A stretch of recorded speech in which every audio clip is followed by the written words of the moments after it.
வணக்கம். வருகின்ற சனிப்பெயர்ச்சி மார்ச் 6ஆம் தேதி நிகழவிருக்கின்ற சனிப்பெயர்ச்சி சிறப்பு பலன்கள் வரிசையில இன்றைக்கு ரிஷபராசி, சரியா மார்ச் 6 அன்னைக்கு கும்பராசியிலிருந்து மீனராசிக்கு வாக்கிய பஞ்சாங்கப்படி பெயரவிருக்கின்ற சனி பகவான் அவர் ரிஷபராசிக்கு இந்த கிரக நிகழ்வு என்னெல்லாம் செய்யும். முதல்ல 3 பாசிட்டிவ் என்ன, எந்தெந்த விஷயத்துல கவனமாக இருக்கணும், அது ஒரு 3 பாயிண்ட். அடுத்தது என்ன எதிர்பார்க்கலாம், பரிகாரங்கள் என்ன, இப்படிதான் இந்த வீடியோ நகர்த்தப்படும். 3 பாசிட்டிவ் என்ன, எடுத்த உடனே பாசிட்டிவ் தான் ரிஷபத்துக்கு. 10ஆம் இடத்துல இருந்து வந்த சனி பகவான் லாபஸ்தானத்திற்கு வருகிறார். ராசியின் 11ஆம் வீட்டில் சனி வந்தால் பூர்வீக சொத்து கிடைக்கும், லாபங்கள் அதிகரிக்கும், பொருளாதாரம் மிகப்பெரிய அளவில் முன்னேற்றத்தை காணும். பணம் வந்தாச்சுன்னா என்ன, நம்ம பேங்க் அக்கௌண்ட்ல காசு இருந்ததுன்னா அதோட அர்த்தம் என்ன, எதை வேணா செய்யலாம் இல்லையா. காசு இருக்கிறவங்க கிட்ட ஒரு தைரியம் இருக்கும். பேங்க் அக்கௌண்ட்ல பணம் இல்லைன்னு வச்சுங்க, நம்மளே மனசு ஒரு மாதிரி அழுத்தம், பயமா இருக்கும். நாளைக்கு காலையில் எழுந்துக்கும் போது ஒரு பயம் வரும். பேங்க் அக்கௌண்ட்ல ஒரு 1 கோடி ரூபாய் இருக்கு, எப்படி இருக்கும், தெம்பா எழுந்துக்கலாம், தைரியமா எதை வேணா பார்க்கலாம். நாம் வாழ்கின்ற இந்த சூழ்நிலையில், அது தமிழகமா இருக்கட்டும் இந்தியாவா இருக்கட்டும், இந்தியாவில் இருக்கக்கூடிய தமிழகத்துல இந்த சூழ்நிலையில் கண்டிப்பாக பணம் எதை வேண்டுமானாலும் செய்கிறது. இதுதான் உண்மை, நம்ம பார்க்கக்கூடிய யதார்த்த உண்மை, இல்லைன்னா மறுக்க முடியாது. அப்படி அந்த பணத்தை சேர்த்து கரெக்டா வச்சுட்டா மனசுல ஒரு தைரியம் இருக்கு.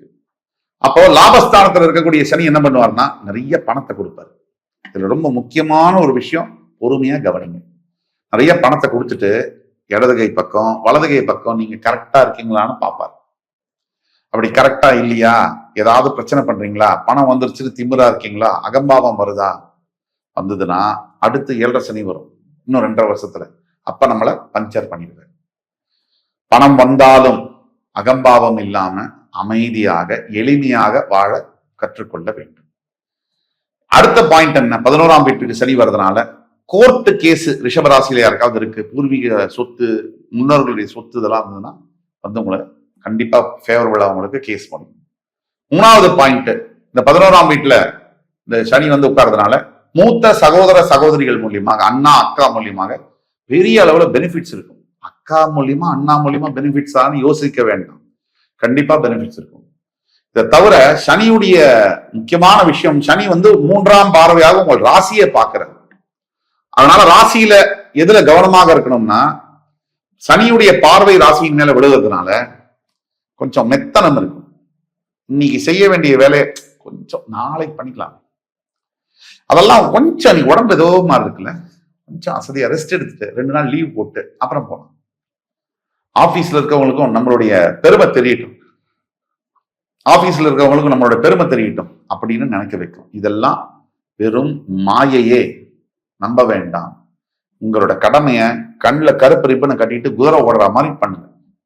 அதே மாதிரி சனியுடைய 7ஆம் பார்வை என்பது உங்களுடைய ராசியினுடைய 5ஆம் வீட்டில் விழுவதனால் குழந்தைகளுடைய ஆரோக்கியத்தில் கவனமாக இருக்க வேண்டும். குழந்தைங்க முதல்ல இப்ப எந்த குழந்தையும் அப்பா அம்மா பாத்துக்கல, குழந்தைங்க தான் அப்பா அம்மாவை பாத்துக்கிறாங்க. அதுதான் நீங்க நடக்கிற யதார்த்தம். ஒரு குழந்தைகளுக்கு இருக்கக்கூடிய ஞானம், அதுங்களுக்கு இருக்கக்கூடிய பக்குவம் பல தந்தை தாய்களுக்கே இல்லை. ஏன்னா குழந்தை சொல்லுது, ஏமா இப்படி அடிச்சுக்கிறீங்க, உங்களெல்லாம் எவன் கல்யாணம் பண்ண சொன்னா குழந்தை வைக்க சொன்னான்னு குழந்தை சொல்லுது. இதை நம்ம கண் கூட பார்க்கிறோம். அதனால குழந்தை பேச்சை கேட்டு நீங்க கொஞ்சம் குழந்தையுடைய ஆரோக்கியத்தை கவனமா பார்த்துக்கோங்க, உங்களுடைய ஆரோக்கியத்தையும் பார்த்துக்கங்க. அதே மாதிரி சனி பகவானுடைய 10ஆம் பார்வை என்பது ரிஷபத்தினுடைய 8ஆம் வீடு என்று சொல்லக்கூடிய உங்களுடைய தனுசு ராசி, அதாவது ரிஷபத்தின் 8ஆம் வீடு அங்க விழுது.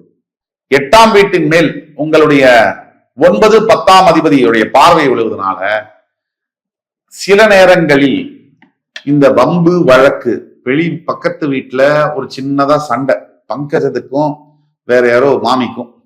நீங்க என்ன பண்ணுவீங்க, மாமி கவலைப்படாதீங்க, பங்கஜம் ஒன்னும் சொல்ல மாட்டாங்க, நான் சமரசம் பண்றேன்னு. மாமிக்கும் பங்கஜத்துக்கும் சண்டை போய் உங்களுக்கும் மாமிக்கும் சண்டை ஆயிடும். அந்த சண்டை சாதாரண சண்டையாகாது, பெரிய அளவுல ஆயிடும். அப்போ வீணான வாக்குவாதம், அடுத்தவர்கள் விஷயத்துல தலையிடுவதை கவனமாக நிறுத்த வேண்டும். அப்புறம் வெளிநாடு போகணும் ரிஷபராசியில் இருக்கக்கூடியவர்கள் அப்படின்னா இதான் டைம். ஃபாரின்ல job, marriage, settlement, migration perfect time. அதே மாதிரி 8ஆம் இடம் ஒரு அபூர்வமான இடம், அதுல என்ன இருக்குன்னு கண்டுபிடிக்கிறதுக்கே கீழே இறங்கி ஆழமா பார்க்கணும். அந்த 8ஆம் இடத்து மேல சனியுடைய பார்வை விழுறதுனால இந்த தேவையில்லாத லீகல் பிரச்சனைகள் வரக்கூடிய வாய்ப்புகள் இருக்கு. ஸோ லீகல் ப்ராப்ளம், போலீஸ் பிரச்சனைகள்லாம் இருந்ததுன்னா ப்ரோஆக்டிவா முன்னாடியே அதுக்கு என்ன செய்யணும்ன்றத நிதானமா யோசிச்சு பிக்ஸ் பண்ணிடுங்க. இதெல்லாம் கவனமாக இருக்க வேண்டிய இடம். பாசிட்டிவா எடுத்தோம்னா சனி பயிற்சியா இருக்கட்டும், அடுத்து வரக்கூடிய குரு பயிற்சி எல்லாமே உங்களுக்கு தான். ரிஷபராசிக்கு ஓஹோன்னு இருக்குன்னு சொன்னா சும்மா ஏத்தி சொல்லல, இருக்கிற உண்மையை சொல்றோம். ஆனா தனிப்பட்ட ஜாதகத்துல பிரச்சனை இருக்குன்னு சொல்லிட்டு இங்க கமெண்ட்ஸ்ல எங்களுக்கு சரியாவே இல்லைன்னு சொன்னீங்கன்னா இது என்ன சொல்றதுன்னு தெரியாது. தனிப்பட்ட ஒவ்வொரு பிறப்பு ஜாதகமும் யூனிக்கான ஜாதகம். நாம் சொல்லக்கூடிய பொது பலன்கள் 75% ஒர்க் பண்ணும், சந்தேகமே இல்லை. அதற்கு மேல தனிப்பட்ட ஜாதகத்துல விதி விலக்குகள் இருந்ததுன்னா நம்ம சொல்லக்கூடிய பலன்கள் மாறும். ஆக அவசரப்படாம தெளிவோட செயல்பட வேண்டும். என்ன செய்யலாம்? ரிஷபராசியை பொறுத்த வரைக்கும் 2 விஷயம். சந்திரன் உச்சமான வீடு, அதனால எப்பவுமே ஓவர் திங்கிங் அப்படிங்கிறது இருக்கும். சனி வேற 11 லாபஸ்தானத்துல வராரா, 9க்கும் 10க்கும் அதிபதி 11ல உட்கார்றாரு. பணம் வர ஆரம்பிச்சுன்னா ஏற்கனவே இருக்கிற திங்கிங்கோட அதிகமான ஓவர் திங்கிங் ஆகும். எப்படி இதை கையாளுறது? ஏன்னா மனுஷனுக்கு இருக்கக்கூடிய பெரிய பிரச்சனை தோல்வியை கையாளுறது ஈஸியா இருக்கு, வெற்றியை கையாளுறது ரொம்ப கஷ்டமா இருக்கு. அப்ப எப்படி இதை கையாளுறது? அதுலயே பெரிய பிரச்சனையா இருக்கும். ரொம்ப யோசிக்க கூடாது. யார் யாரு ரொம்ப சாப்பிடுறாங்களோ வியாதி வந்துடுது, ரொம்ப தூங்குறாங்களோ பிரச்சனை ஆயிடுது, ரொம்ப யோசிக்கிறாங்களோ தவறான முடிவு எடுக்கிறோம், ரொம்ப உடற்பயிற்சி பண்றவங்களுக்கு உடம்பு வலி அதிகமா இருக்கு. இப்படி எல்லாம் அதிகமா பண்ணாலே பிரச்சனை தான், கம்மியா பண்ணாலும் பிரச்சனை தான். அளவோட பண்ணும்போது கரெக்டா இருக்கு. அப்ப நீங்க ரொம்ப யோசிக்கிறத நிறுத்தணும். பணம் வந்துருச்சுன்னு மனசு தத்தளிக்கும், கொஞ்சம் அலைப்பாயும். இங்கதான் கவனமா இருக்கணும், மனசை ஹேண்டில் பண்றதுல கவனமா இருக்கணும். ஒட்டு மொத்தத்துல பரிகாரம் எடுத்தீங்கன்னா ரிஷபராசி என்பவர்களுக்கு ரிஷபராசி என்பவர்களுக்கு பல பரிகாரங்கள் இருக்கு. கிரகங்கள்லாம் உங்களுக்கு ஃபேவரபிளாவே இருக்கிறதுனால பெரிய அளவுல பரிகாரங்கள் தேவைப்படலைன்னாலும் மனதை கண்ட்ரோல்டா வச்சுக்கிறதுக்கு, மனதை சரியாக கையாளுவதற்கு ஒரு பரிகாரம் உண்டு. உங்களால் முடிந்த தர்ம காரியங்களை செய்யுங்கள். கஷ்டப்படக்கூடிய ஏழை மக்களுக்கு, முதியவர்களுக்கு, குழந்தைகளுக்கு உங்களால் முடிஞ்ச தர்ம காரியத்தை செய்யும். மறுபடி நான் சொல்லிட்டு வரேன். சிறந்த பரிகாரம் எது தெரியுமா? அப்பா அம்மாவை மரியாதையா பேசுறது, அப்பா அம்மாவை ஒழுங்கா பாத்துக்கிறது, கட்டின புருஷனுக்கு கட்டின பொண்டாட்டிக்கு உண்மையா இருக்கிறது, அவங்கள உண்மையா நேசிக்கிறது.